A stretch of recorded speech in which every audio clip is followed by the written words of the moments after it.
Hello and welcome to the Uncapped Podcast, brought to you by Roasthouse Pub, one of Frederick's finest craft beer and culinary destinations, where great people come to drink amazing beer. Visit them to track their taps and menu at roasthousepub.com or download the digital Pour app to track what's on tap. This is episode 70 of the Uncapped Podcast, and I'm your host, Chris Sands. Joining us this week, we have Lynn Pronobis from Union Craft Brewing, who she wears two hats as the operation manager and the cask ninja. Thanks for joining us. Thanks for having me. So another awesome thing is that when the next Uncapped magazine comes out, Lynn will be on the cover. She's part of the cover story that our friend Liz Murphy from Naptown Pint wrote, looking a little bit into the women who make up the craft beer scene in Maryland. And so Lynn was nice enough to drive out so she could do a quick photo shoot and to talk to us and teach me a little bit more about cask making. Yeah, cask making. But first, I think we'll just start the way I start with everyone else. How'd you get into brewing? Well, it started as an internship and wasn't meant to be anything more than that. Long story short, I took the 6-year route in college, and once I was done playing sports, I really felt like I needed time or needed something to consume that time, so I thought an internship would be perfect. My last year was when Union was first opening, and it kind of just fell into place really nicely. Did you grow up in Maryland? Yeah, for the most part, Southern Maryland. What sports did you play in college? In college, just softball. Okay, cool. That's my daughter has been talking about wanting to try softball lately. She's very clumsy, so I'm not sure how that'll work out. Swimming, she's able to do because you just kind of have to stay straight, but I don't have to actually aiming at something and running with coordination and catching. So, had you had an interest in beer beforehand other than just drinking, or was it no, that just seemed like a cool place to get an internship? Yeah, I just thought, chemistry background, they're a startup, if I could get it accredited through my department and get co-op hours, that it'd be a cool thing to have. Hey, I did this cool thing and I'm also trying to do that. And once I really started working there and realized that I could have an impact and that, I could be employee number one. So I started pursuing that, and 6 years later, here I am. So almost on a whim, now has become a career. Yep. So you're officially employee number one? Yep. I didn't know that. Cool. I am definitely not employee number one here. It's lots of people. So let's talk about cask making, because in my mind, for the longest time, it was simply just throwing some ingredients into a metal container. And through the years, I've come to the realization that I'm completely off base with that thought and that it must be way more complicated because every brewery has, at least once they reach a certain size, they have a dedicated person that is doing their cask program. So can you teach us a little bit about cask making? Yeah. So cask making, yes, you are adding more ingredients into a container. It's supposed to be a secondary fermentation. You're supposed to use that secondary fermentation and allow it to force carb itself. Now with, ingredient choices, I've really struggled in the beginning, trying to figure out the right form of the ingredient. So using whole fruits, like whole peaches or, strawberries or whatever really just wasn't doing it. And I came to realize, the raw form of the ingredient, you're getting most of the sugar out of it, not really flavor. So trying to find a natural way to get that flavor condensed and, not have so much sugar, because with cask making, you want to prime it, right? Well, you have to know how much sugar is in there. Otherwise, if you're not there and then the bung pops out, you've lost your product, So that was a challenge, trying to figure out, okay, when should we put it in the cold box? Because where I work, we don't have a temperature-controlled cellar. So, summertime, I'm all right, 2 to 3 days, throw it in the cold box, let it condition, reabsorb that CO2. But in the wintertime, it's more like a 5 to 7 day process, depending on how cold it is or how the days are going to go. I'm always looking at the weather with this stuff. So if the fermentation goes out of control or something, it will literally just explode, not completely explode, but right. So like knowing how much sugar you put in there from the ingredients that you're adding plus the priming sugar, that's a fun little game to play. And then of course time and rate of fermentation, because for a while in the summer I was like, why are they popping so much? Like I'm using less sugar, I'm using less X, Y, and Z, and I just came to realize like, duh, you know, it's fermenting so quickly, but it's sitting at a temperature where CO2 does not want to be absorbed into the solution. So I was like, okay, no shit. This needs to go in the cold box so the CO2 will want to go back into solution. So it was recently I had a raspberry something, I should remember because I think it was like just last week. Raspberry Old Pro? No, it wasn't, but that's really good too.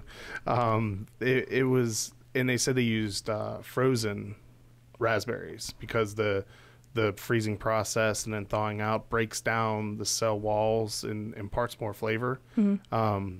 So do you use a lot of frozen fruit, or does that... It all depends. It all depends on what type of fruit, whether it's stone fruit, citrus fruit. Like citrus, all I do is, I got this nifty little zester now, so I'm not like, you know, nicking my fingers all day and not getting like the whites under there that you don't want to have included in the cask. But I got this zester, so every citrus fruit, I zest it and, you know, weigh it out like what I think would be balanced, because that's the other problem with cask making is you want it balanced. You want the flavor to be there, but you also don't want it to be overpowering. So I try to operate on the lesser side of things. That way, if you don't taste it, it's still drinkable. You know, it all depends on also the person drinking the cask, because some people like walk into it thinking it's going to be a flavor like, you know, cherry bomb or whatever, and then they're like surprised that it may not be that way, or that it's a little less carbonated, or it's served a little bit warmer, which some people aren't used to. Yeah, that's I've never been a huge fan of casks, and for some of those reasons why you've listed, like I like cold beverages, so like some places it's definitely a little, and it's mainly the carbonation. Like I love carbonated drinks, and so like the lower carbonation of casks kind of turn me off a little bit, but I still, when I'm someplace, usually there's such interesting mixtures of ingredients added in that I typically want to try them. Yeah. So what base beer do you use the most often for your casks at Union? That's actually a tough question. It's more seasonally driven, if you will. Like the summertime, a shit ton of Old Pro casks go out the door. You know, wintertime, a shit ton of Snow Pants casks. Whenever Double Duck's around, people gobble that up. It all really depends, because, you know, in the beginning when I was making casks, like, people were all about duck pin, but now it kind of seems like they're like, oh, well, we've had enough of that. You know, we can get it on draft anywhere. New. Like, yeah, let's spice it up a bit. So is it harder to do something like a Snow Pants that has a lot heavier, more like stronger flavors than an Old Pro that's... No. Maybe not delicate, but like has, I guess it seems like that would be easier to layer flavors onto than like what a Snow Pants would. Well, I mean, like sometimes like I'll sit there and I'll be like, how can I mimic the barrel aged version? So like I'll turn around and I'll add some vanilla, and then I'll soak some oak chips in bourbon, you know, keep some chips not soaked in it so that you can still get the oakiness, because for a minute I was soaking all of the oak chips in like whatever whiskey or wine or whatever, and I was like, well, why am I not getting the oak flavor? And I'm like, duh, do half and half. Yeah. The pajama pants at Love Thy Beer cask, or was it regular? I think it was a regular. Whatever it was, the pajama pants that was at the Love Thy Beer event was really good. You like that? Yeah. I had my hand in that one too. It was very good. My wife loved it. She drank a lot of that because I was the designated driver, so she got to enjoy much more of it than I was able to. It's a pain in the butt to make, so please enjoy it. Yeah, that was one of the ones I heard a lot of people talking about that they really liked. Mm-hmm. It probably wouldn't. My guess is that probably would have won if it wasn't for the story around Old Mother's. I can't remember what they called it this year, but last year was called Tainted Love, and they used castoreum, so they told the whole beaver extract story. So I think the added story, I mean, it's a really good beer, but I think the added story helps a lot with that one winning. Yeah. So do you do brewing there also, or I was brewing, but now it's more I take care of the beer once it's done. So whether it's a special project, may it be cask making or coffee or tea infusions or barrel aging, I'm more like back of the house, if you will, with that. And then I'm just like overseeing production and writing schedule and just making sure that everything's making sense. Cool. In one place that you can always, if not always, definitely very often get Union beer in Frederick is Roasthouse Pub. Yes. So we should thank them again for their support of the Uncapped podcast. And you should definitely go to, right now they have Rye Baby on tap, which is an amazing beer. I love the logo for it. But then I looked, and on deck they have some more Rye Baby, and then I think there was some Double Duck Pin, which is always a favorite of, because that was just within the last couple of weeks, just came back out. Yeah, we do it quarterly, so the dates I try to hit are April 15th, May 15th. The fall one is a little bit wonky because we always try to line it up with GABF and try to make sure it's fresh. So that's the only outlier. And then November 15th. So everyone should go to Roasthouse Pub and get some Rye Baby right now, and then look at the Digital Pour app and see what's on deck for Union, because I know there were several different Union beers on deck for there. And thank you again, Roasthouse Pub, for your support. Yeah, thank you. What went into the gin version of Old Pro? So it was an older Pro, right? Yeah, it's an older Pro. It's not the norm where we throw it in wine barrels and add whatever fruit we're feeling. This one I worked closely with Eli. He's the what's the term you use for spirit makers? Distiller. Master distiller. Yeah, master distiller. Sorry, not too hard into hard liquor, but I worked alongside with him because it was his gin barrels and it was his Shock Tower gin that we were trying to like parallel with and mimic. So I got with him. I tried to figure out how to make like a tea, if you will, with all the botanicals and stuff that he uses in his original Shock Tower gin, and I did my best to extract those flavors and then infuse that back into the barrel. Oh, cool. Yeah, there's I really enjoyed their gin. We had them on a little while ago, and funny enough, that's Monday. So a quick preview of what's coming up. Max from Baltimore Whiskey Company will be coming on because they have a rye whiskey coming out. That's the first rye whiskey distilled in, I think he said 85 years in Baltimore. Tight. Mm-hmm. So tying into Rye Baby, which who did the artwork for Rye Baby? I believe that was Monica. She was an intern. I'm not very good on the marketing design side of things, so I don't want to misspeak on this. Okay, because that's one of my favorite cans and beer logos. So you laying out the production schedule and determining what's made? Yes and no. I'm always, on top of our core four, the stuff that's year round, and I have my dates that I need to hit for the seasonal transitions, and like anniversary brews and whatnot. But we always have new beer projects meetings. We're pretty good about that. Brainstorming when we want to brew something. If something's brand new that's coming to the table, I'm like, give me a month's notice so I can make sure that we have tank and make sure that the right people are getting the right ingredients in and whatnot. But for the most part, day in and day out operations, I'm writing schedule. I'd like to put in a request for Neon Vision to be made with some sort of fruit in it. Okay, I'll relay that. So if you can make that happen, that'd be great. I mean, the name lends itself right into adding a color into it. So you could the color of the fruit. Yeah. You can use all that. But I enjoyed that. Was another great beer. Thank you.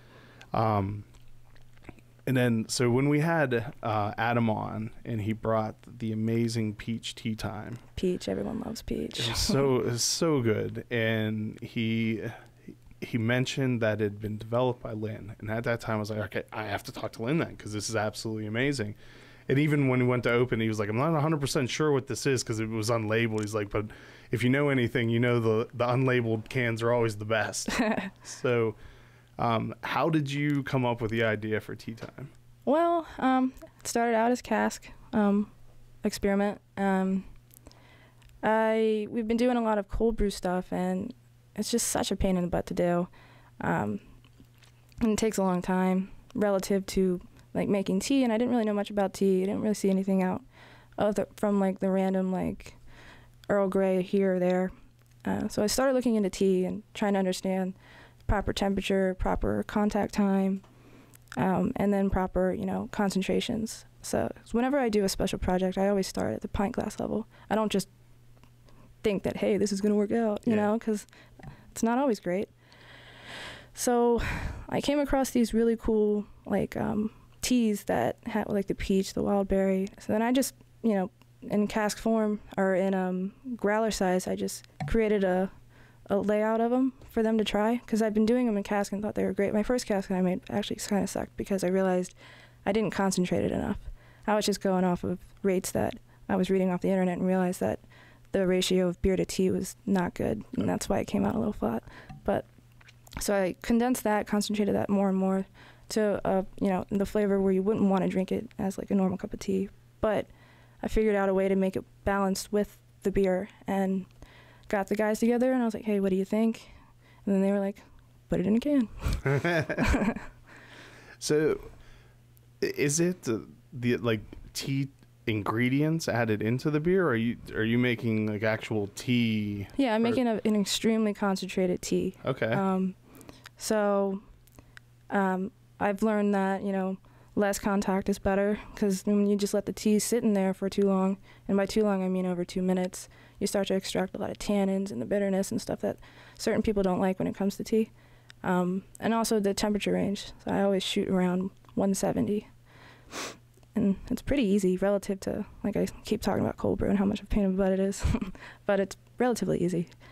So how is the tea made, like in the brew kettle, or no. This is separate. Okay. Yeah, I'm not a tea master here. Okay. What is actually, I think I already asked what your favorite base beer to work with. Old Pro by far. Is it? Okay. Yeah, I love Old Pro. Oh no, I asked you what was harder or easier. Yeah. Why Old Pro? Just because you I'm love just that a beer? sourhead. I love the beer.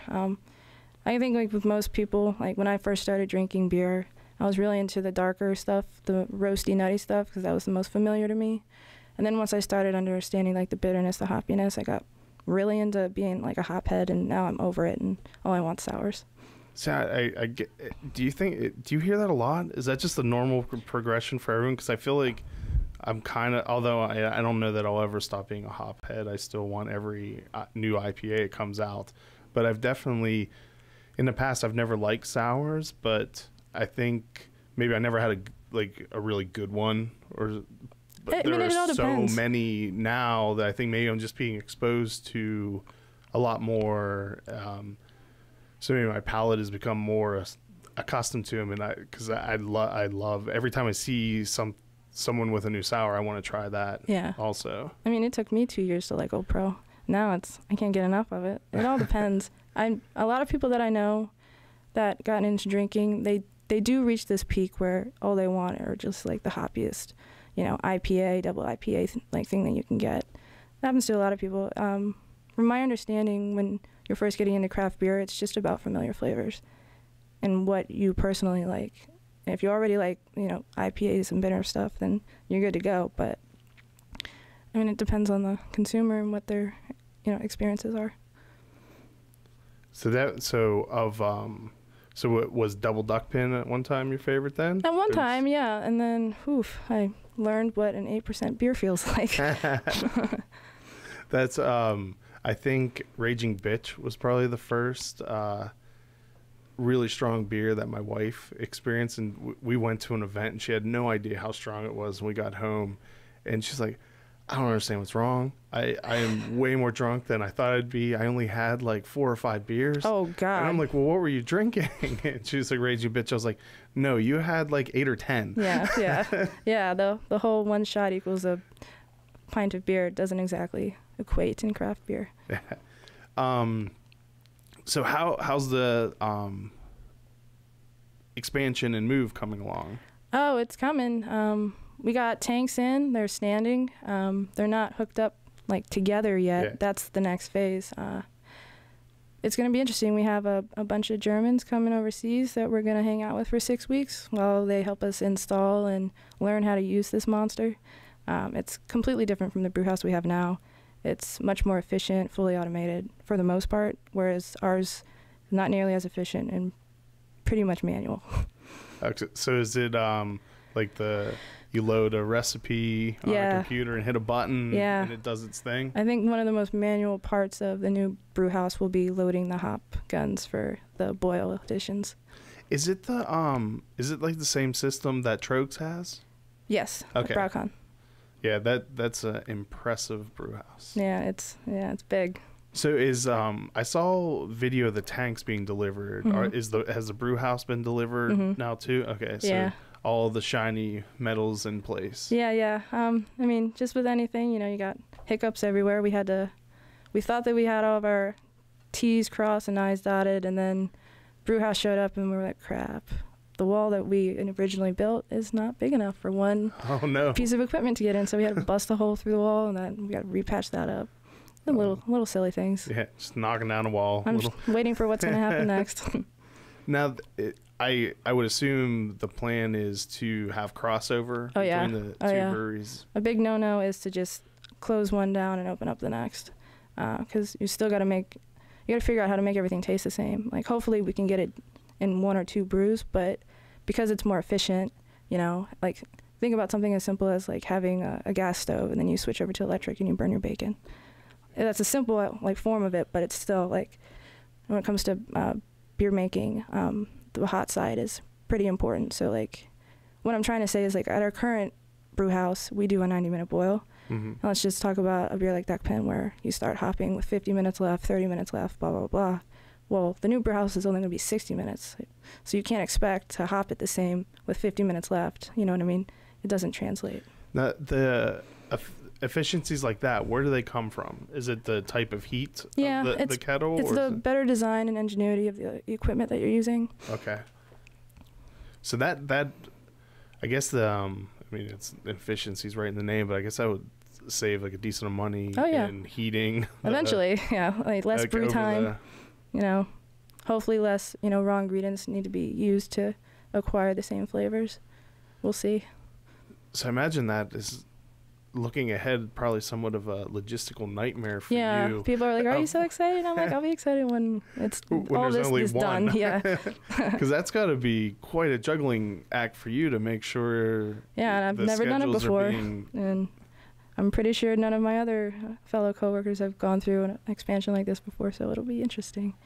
What is there a projected date that you all are using still, or is it just when things start to go right and everything's in place? In terms of brewing, I think we're going to start brewing within the next month, 2 months. Oh, wow. Nice. In terms of like actually operating there and like letting people come in, I think our target date is the anniversary party as the grand opening. Yeah, hopefully hit that, because that would be absolutely perfect. I think we should be able to hit that. Yeah, because that's not until August, right? Or is it end of July. So close. I was close. I was almost there. Yeah, I mean, it fluctuates. Usually it's either the last week in July, first week in August, depending on what's going on. Yeah, I'm always torn that your anniversary is the same day as Monocacy. I thought you were going to say fish. I was like, oh, God. No. So I end up staying in Frederick and going to their anniversary parties. But some year I need to. I wish I would have gone this year, because I really liked the glasses that you guys had at the anniversary party. Well, we have some projects up our sleeves, so if you can, I'd make this next anniversary party. That sounds pretty convincing. So what do you have any exciting beers short term coming up that you can talk about?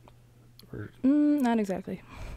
So you do, but you can't talk about them. Yeah. I mean, we're working on a new IPA, if you will, so we'll see where that'll fit in.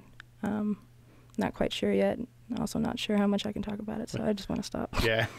And then eventually a version of Neon Vision with fruit in it. Yeah, that's what you're saying. What What is your favorite aspect of working at a brewery? The team mentality and how it's mentally and physically challenging. So like I was talked about how I didn't plan on being within the brewing industry. Prior to that plan or idea, I thought be a pharmacist, but then I thought like having to walk into a hospital or like a Walmart every day sounds like it sucks. And that's just not for me. Like, being an athlete, I like being in the hustle and bustle, but like still being like mentally challenged. Yeah, and I wonder if people really grasp exactly how physically demanding and it's very physically a brewery demanding. is. Because a couple weeks ago, I brewed a beer with Monocacy Brewing that'll be coming out at the same time as the magazine. When the magazine comes out, we'll have a beer that comes out. And I mean, I barely helped, but I was still sore and exhausted. And I mean, I'm old, but it's still so sore afterwards. And I did maybe a quarter of what the brewer was doing. So I couldn't imagine doing all of our stuff, like pulling bags, each bag's 55 pounds. We don't have a silo yet. So manually milling in a beer for like Chessie is really fun, especially you have to do it at least twice in a day, At one point when I was milling in, I had some pretty strong shoulders. I got a little soft since then.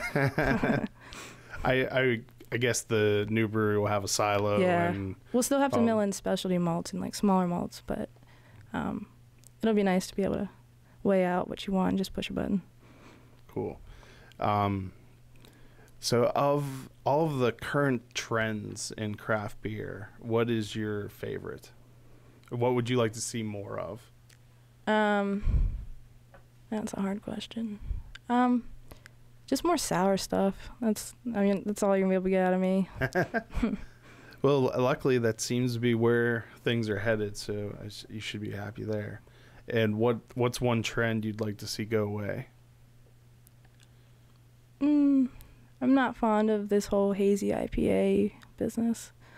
That seems to be such a divisive style. Do you mean the style itself, or like the culture and hype around it? All the above. Okay. See, I can still I love hazy IPAs just as much as a sour, or I'm mainly just I'm not big in the stouts and things, although I'm starting to appreciate them again. It was XL 290. Yeah. That was a hazy IPA, right? Or was that just a stronger IPA? Yeah, it was hazy. Part of my blanking. Towards the end of last year, we had a bunch of IPAs. One had lactose in it, and I'm trying to remember which one that was. I don't think it was the XL 290. Yeah, XL 290 didn't have lactose. I don't think, at least. It didn't taste like it did. You can tell how not into happy stuff I am right now. You're like, I have no answers for any of these questions. Just stop talking about hazy IPAs. They're stupid. What is your favorite non-union Maryland beer? Well, it's now a tie. For the longest time, it was Firestone's Parabola, but now it's a tie between their Parabola and their Bread Weiss. I don't think I've had either of those. I got to try Bread Weiss for the first time at GABF 2014, and that's where I fell in love with it. But that's not a Maryland beer. Right. So what's your favorite Maryland? Actually, I probably did say it wrong. What's your favorite Maryland non-union beer? I don't know why I would restrict it to Maryland. Just probably because it's something I would definitely have had. But I'm trying to think. I like some of the sour stuff that RIR is doing. I'm blanking on the names right now. One of the recent ones was Man Feelings, which was really good. My wife hates sour beers though. She told me that one was disgusting. I told her she was wrong, but that was a really good one. So Union has done a few collaborations recently, and I'm sure over the years a lot of them. What's one brewery that you'd like to do a collaboration with that you haven't yet? Firestone Walker. Well, that was easy. Have anything else you want to talk about, or anything coming up you want to? nothing I can talk about that I would like to talk about. All right. Well, thank you so much for spending your time with us today. Thanks for having me. Driving all the way out to Frederick. I can't wait to come out and check out the new facility when it's. Hey, wait, are any of the other parts of the collective close to opening? I believe Earth Tracks will be the first. Okay, and they were like really soon. They're supposed to be opening, right? Yeah. I understand. I think it's in a month. Okay, that's what I thought. Like I remember it being like really close to the beginning of the year. That was, and then Baltimore Whiskey Company is probably close in there too, right? Yeah, I think we will probably be one of the last established companies within the building. Cool. All right. Well, once again, thank you for coming out here and spending time with us, and thank you everyone for watching and listening. Cheers. Cheers.